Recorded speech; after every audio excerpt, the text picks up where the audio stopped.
Hey you guys, welcome back to Black Tea. It's your girl Ebony. Okay you guys, there are several topics that I want to discuss in this video. The first topic being none other than Miss Doja Cat and her father being dragged on social media after all he did was wish her a congratulations on winning her Grammy. Talk about a mess. Now you guys know Doja Cat has been very open about her relationship with her father and lack thereof, right? When she actually spoke with Whoopi Goldberg, she did let her know that she had actually never met her father. Now, although her father did do a slew of interviews, one thing has always remained the same, and that's that there was no relationship between Doja and her father until she got a little bit older. With that being said, here's the nice little post that Doja's dad posted for his daughter once she won her first Grammy, and these are the responses. Just wanted to thank everyone who supported my child. God bless you all. Now, people jumped into his comments. One person saying this: get a job.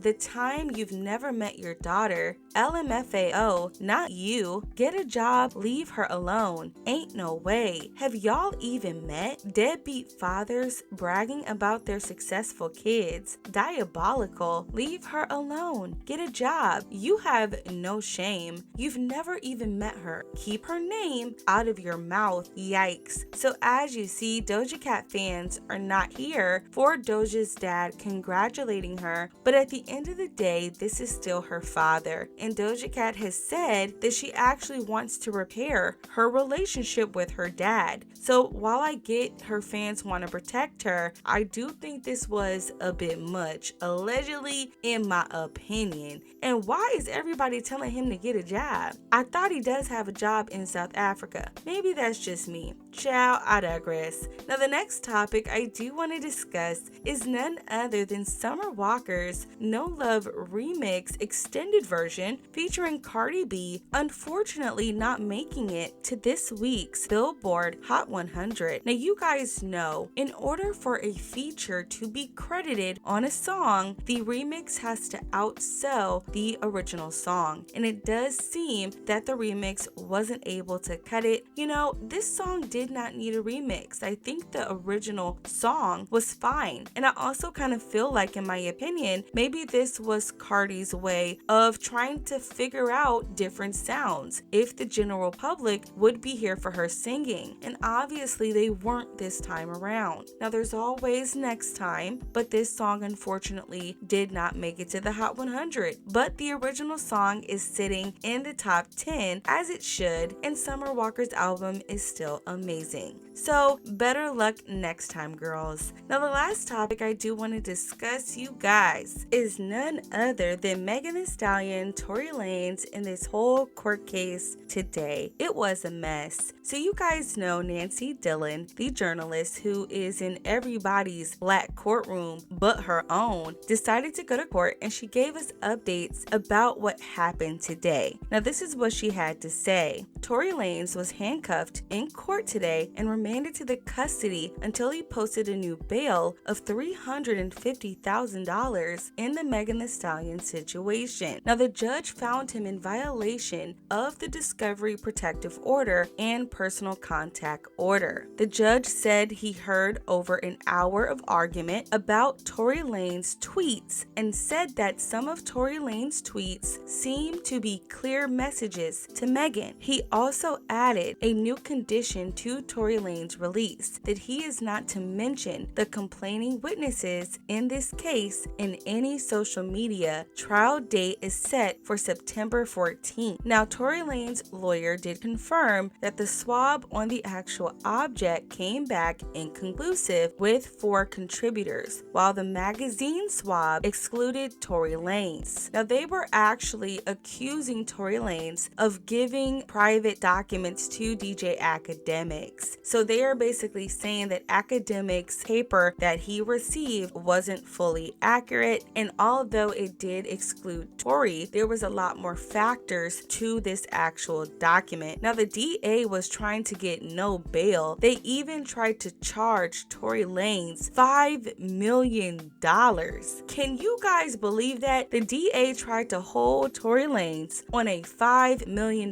bail or not get out at all. That is a whole mess. Like, I don't know what's going on, but this is a mess. Now, something that stood out to a lot of people today is the fact that a witness has come forward, according to Rolling Stone, now saying that Megan Thee Stallion was jumped by two guys and a woman. This is a hot mess. Now, this is what Rolling Stone had to say. Now, the detective assigned to the case says that 2 days after everything happened, Megan was actually interviewed over the phone. Now, she said that when she got out of the car, she heard Tory Lanez yelling at her, telling her to dance B-word, and then he began firing at her. Now, she also said that she observed Tory Lanez holding something, and then she also saw him basically pop her. Megan says she immediately felt pain in her feet, observed some red stuff, fell to the ground, and then she crawled to an adjacent driveway of a residence. Now, she describes herself as basically profusely dripping out red stuff, okay? But that's not really what we saw in the video. Now, it goes on to say this. Now, Tory Lanez's attorney is saying that basically Kelsey had a very high romantic interest in Tory, and she became jealous when Megan Thee Stallion claimed during the car ride that he and her had been messing around in an intimate relationship. Now, Tory Lanez's attorney also went on to say that Kelsey was the one who may have had possession of the actual object because investigators found residue on her hand.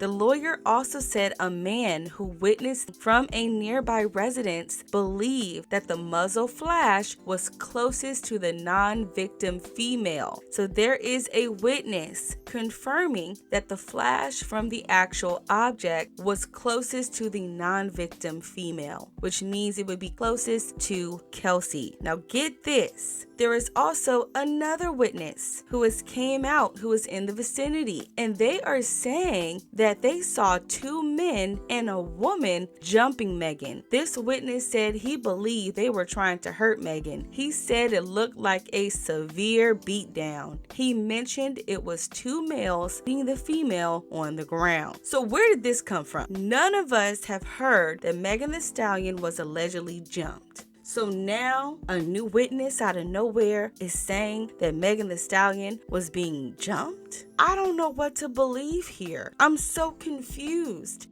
Update on the Tory Lanez case. He was cuffed and taken into custody when he went into court today, but I expect he's going to be released shortly. All he has to do is post an increased bond. The judge basically said, I'm upping the bond to $350,000, so they put the cuffs on him, took him in custody. The reason why the judge upped the bond, the judge ordered that he not have any contact with Meg Thee Stallion, and the prosecutors argued that some of Tory's tweets were actually directed at Megan and thus a violation of the order. The judge agreed, she upped the bond, he's in custody. Two extremely interesting facts that came out about the Tory Lanez. First, the police have admitted into evidence, they've testified that the other woman who was involved here, they tested her hand for powder shot residue, and she had powder residue on it, suggesting she may have been the number two. There was an eyewitness, somebody just like a third party who saw this whole thing, and he said, I saw two men and another woman on Meg. As for who pulled the he said, I don't know, but I did see the muzzle flash go off, and the other woman was the one closest to the muzzle flash. You guys, this is too much. This is way too much. Now get this. DJ Academics has now come out to say who provided him with the paperwork from the court, and DJ Academics has confirmed that Roc Nation, Megan Thee Stallion's management company, are the ones who leaked the documents to him. It was not Tory Lanez. This story gets nastier and messier by the minute. Let me know what you guys think about this down below. Don't forget to subscribe to the channel. Give this video a big thumbs up. I love you guys to the moon and back, and we'll chop it up down below. Bye guys.